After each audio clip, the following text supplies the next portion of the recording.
We've all seen and heard climate pledges from companies worldwide to get to net zero. They often label their missions to be more environmentally friendly. But have you ever considered if those companies are actually following and implementing those common practices of sustainability?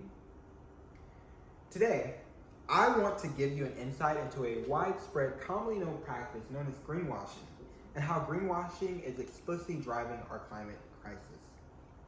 I will define greenwashing and what it may look like, how companies use this practice to shelter their current harmful policies, and how regulators and government leaders are calling on these companies to step up and hold themselves accountable to the practices that they actually set.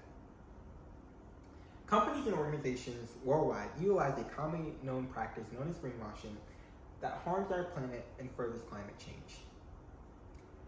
Greenwashing is when a company or organization may mislead the public or investors on its current or past efforts to be sustainable or to appear more sustainable or environmentally friendly. Now, greenwashing can take many different forms, but it's primarily related to advertising and marketing that a company puts out.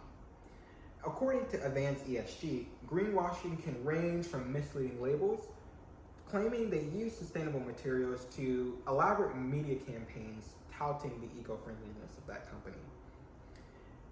Now, many appear more environmentally friendly as cause around the globe push our society to be a more sustainable planet.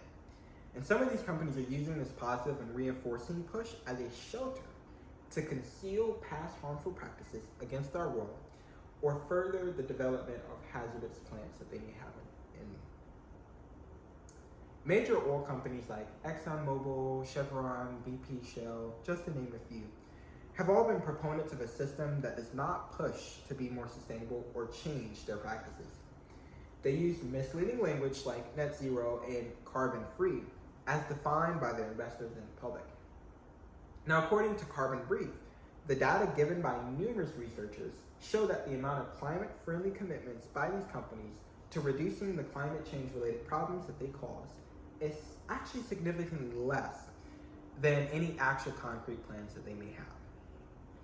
Now, they do this to avoid decarbonization because they are heavily financially reliant on fossil fuels. As they account for roughly 10% of our global CO2 emissions, they are a super majority worldwide in the oil industry. And removing these companies from this industry would be very detrimental to our world economy. Many more companies, government leaders, non-governmental organizations, and different organizations are taking critical measures to move the planet to zero emissions by 2050. But due to the lack of company accountability and honestly, governments being slow to regulations, the standard practices of these companies are driving CO2 emissions and other detrimental causes of climate change to speed up. But because of public pressure and many outspoken leaders to create goals like the one mentioned above, companies are pressured to move in the right direction even if they do not want to. While the pressure to move our planet forward, many companies still need to be unified on exactly how to do this and are still using some forms of greenwashing to continue their business practices. Now, according to an NPR report, the energy sector must be unified in achieving this goal. The study concluded that the world's largest publicly traded oil and gas companies must perform better on their clean energy targets. As investigations, sanctions, public scrutinies of these companies have called many to change their practices to be more honest about its destructive efforts on the planet and modify their plans to be a little bit more sustainable, we still have a long way to go until we reach these goals.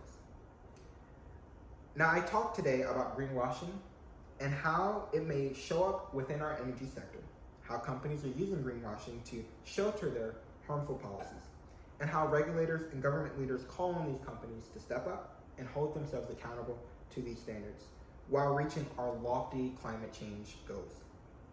I am hopeful for the future, but we must urge companies to be more honest. We must urge them to be more transparent about their practices and eliminate greenwashing everywhere.